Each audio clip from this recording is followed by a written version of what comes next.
इसी का धन्यवाद करूंगा कि उन्होंने इतनी बड़ी जिम्मेदारी मुझे सौंपी है और भरोसा जताया है। इसको अच्छे से करेंगे। आम आदमी पार्टी का इस चुनाव में 43%, 43.5% वोट शेयर था। भारतीय जनता पार्टी का मात्र 2% ज्यादा वोट शेयर है, 45.5%। तो ये माना जा सकता है कि आज भी इस परिस्थिति में भी जब हर तरीके के पुलिस का, इलेक्शन कमीशन का इस्तेमाल हुआ, हर तरीके के बाद भी लगभग आधी दिल्ली की आबादी वो है जो हमें वोट देके अपने घर में बैठी हुई है। तो उनका भी ध्यान रखना है।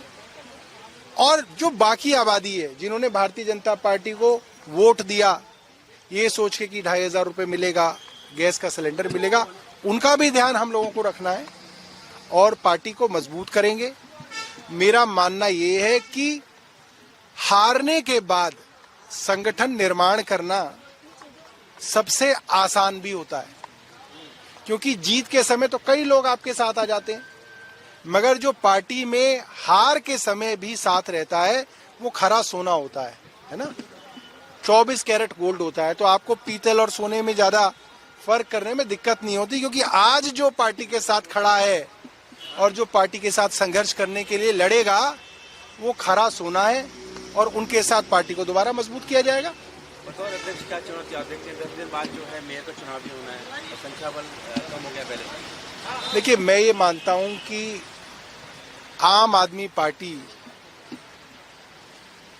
का जो पूरा का पूरा कॉन्सेप्ट है, इसको थोड़ा सा हमको चुनावों से अलग करके देखने की जरूरत है। कुछ दिनों तक पार्टी को मजबूत करेंगे और पार्टी सबसे पहले जो है अपना विस्तार करेगी, अपने संगठन का विस्तार करेगी। उस संगठन का विस्तार करना पहली प्रायोरिटी रहेगी।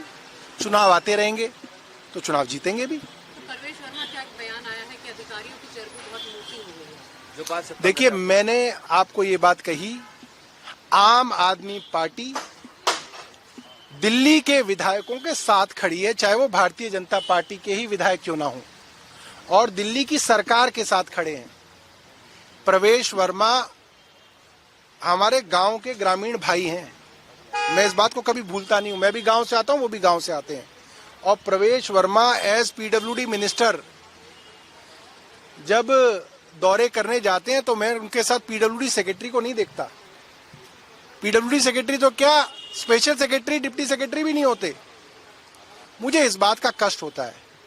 मुझे लगता है कि चुनी हुई सरकार को पूरी इज्जत मिलनी चाहिए, और जो भारतीय जनता पार्टी ने लोकतंत्र को कमजोर करने का काम 10 साल में किया है उसको अब पलटने की जरूरत है। लोकतंत्र को आप मजबूत कीजिए। लोकशाही ऊपर है, बाबूशाही नीचे है। इसमें हम अपने छोटे स्वार्थ नहीं देखेंगे कि आज भारतीय जनता पार्टी की सरकार है तो हम कहें नहीं साहब बाबुओं की चलनी चाहिए। नहीं, चुनी हुई सरकार की चलनी चाहिए। हम आज भी अपने उस प्रिंसिपल पे खड़े हैं, क्योंकि ये मामला सिद्धांत का है और हम इनके साथ हैं। इनकी चलनी चाहिए। विधायक जो 2-2 लाख लोगों के चुने हुए प्रत्याशी हैं, उनकी अफसरों को सुननी पड़ेगी। इसके अलावा कोई ऑप्शन नहीं है।